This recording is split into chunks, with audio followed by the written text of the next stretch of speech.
Boa tarde, nono ano.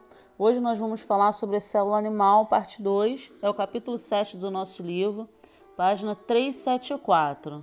No capítulo anterior, nós falamos sobre a célula animal, falamos do citoplasma, da membrana plasmática. Agora, nesse capítulo, nós vamos falar de algumas células, algumas organelas específicas da célula animal. Então, vamos recapitular um pouquinho. Nós vimos que o citoplasma ele é formado pelo citossol e pelas organelas citoplasmáticas.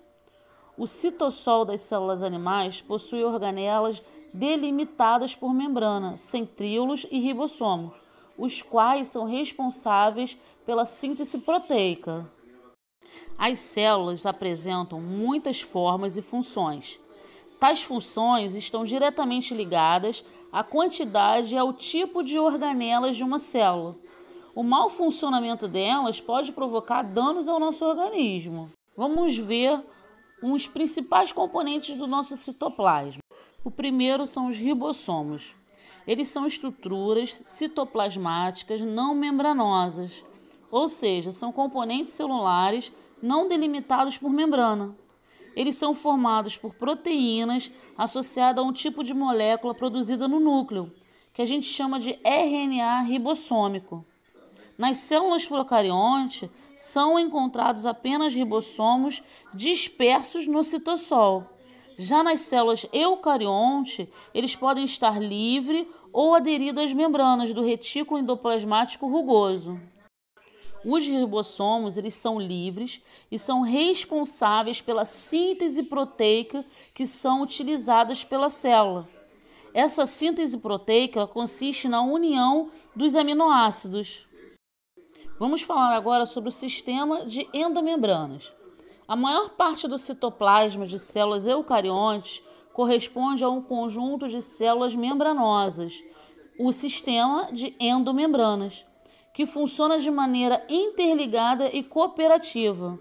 Os principais organelas componentes desse sistema são o retículo endoplasmático e o complexo de Golgi.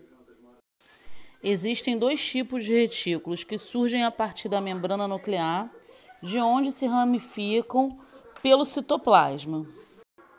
Os retículos endoplasmáticos são responsáveis pela produção de compostos diversos para a célula e interagem com o complexo de Golgi. O retículo endoplasmático ele pode ser tanto rugoso quanto liso. O retículo endoplasmático rugoso está associado aos ribossomos e tem a função da síntese proteica.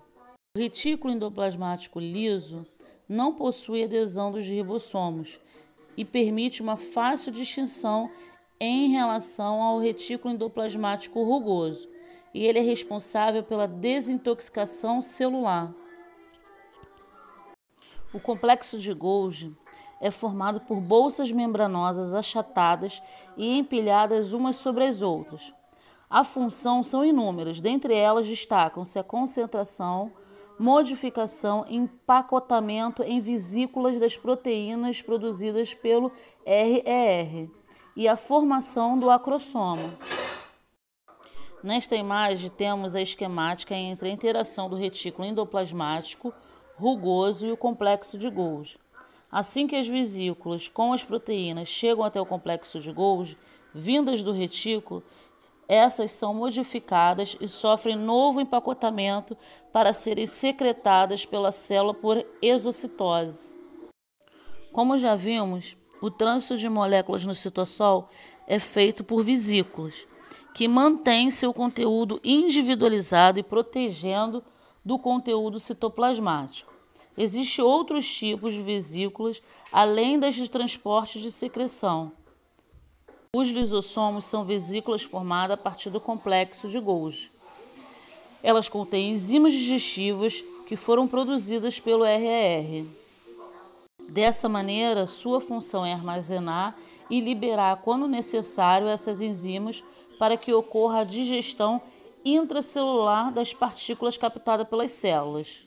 A fagocitose compreende o englobamento e a digestão de partículas sólidas e a pinocitose de líquidas. Ambos os processos de interação celular são chamados de endocitose. Quando uma substância ela sofre fagocitose, outra vesícula aparece, que é a que chamamos de fagossomo.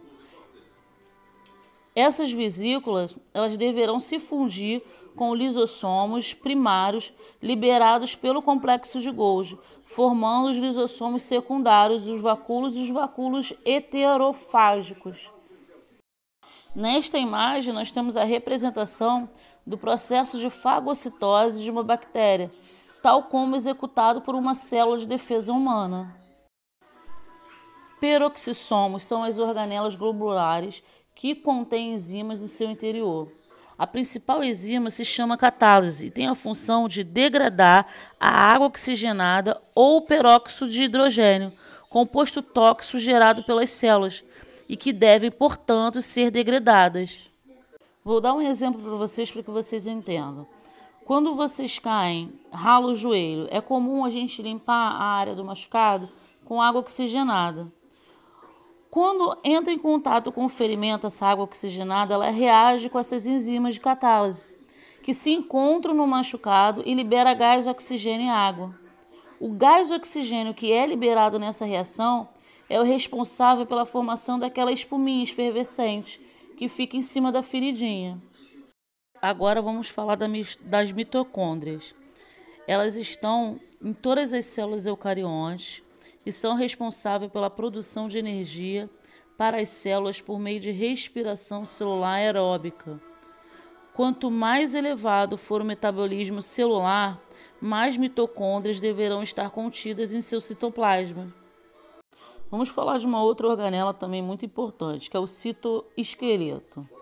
As células eucariontes, elas possuem um sistema de proteínas que permite que elas mantenham a forma, se locomovam e movimentam-se e estrutura dentro do citoplasma. Esse sistema é denominado citoesqueleto. É uma rede rica em interconexões, compostas por proteínas organizadas em tubos, filamentos com muitas funções. Existem 3 tipos componentes do citoesqueleto: microtúbulos, os microfilamentos e os filamentos intermediários. Os microtúbulos são filamentos cilíndricos, ocos, formados por uma proteína chamada tubulina. Os filamentos intermediários são encontrados em todas as células dos organismos pluricelulares, conferindo resistência aos tecidos, evitando os rompimentos e dando força à célula. São compostos por proteína de grupo das queratinas, muito comum na pele, nas unhas e nos cabelos. Os microfilamentos são estruturas formadas pela proteína actina. Nos músculos, elas se encontram associadas à proteína miosina, participando da contração muscular. Nesse capítulo, nós vimos um pouquinho mais sobre algumas organelas componentes da célula animal. Caso vocês tenham dúvida, deixem no comentário aí embaixo que eu estarei respondendo.